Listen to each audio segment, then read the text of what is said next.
Well, now at 5, first, an MPD policy outlining residency requirements is challenged with the discovery the now former assistant police chief was casting votes under a residency in Georgia.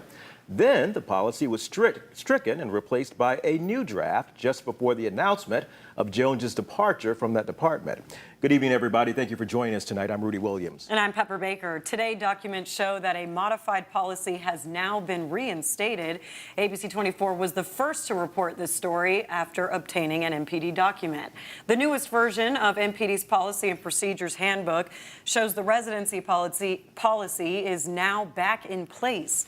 The latest policy says, with the exception of the police chief, the city of Memphis will not take any action against a first responder or applicant for a first responder role based on their residence.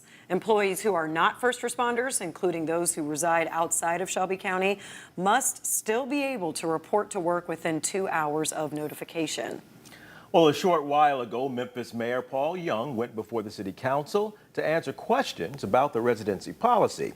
Now, there, council members expressed disappointment and gave the mayor an earful, especially about who wasn't there to answer questions. Our Stephen Pimpo continues our coverage live at Memphis City Hall. And Stephen, what did the mayor say? Rudy, Pepper, Mayor Young told the council that, for the record, now former Assistant Police Chief Sean Jones did have an apartment complex here in Memphis in addition to his home in Georgia. But council members say that's not the same thing as living here. And Mayor Young reiterated that the decision to let Jones go had nothing to do with the residency issue. Rather, it was just what was best for the Memphis Police Department moving forward.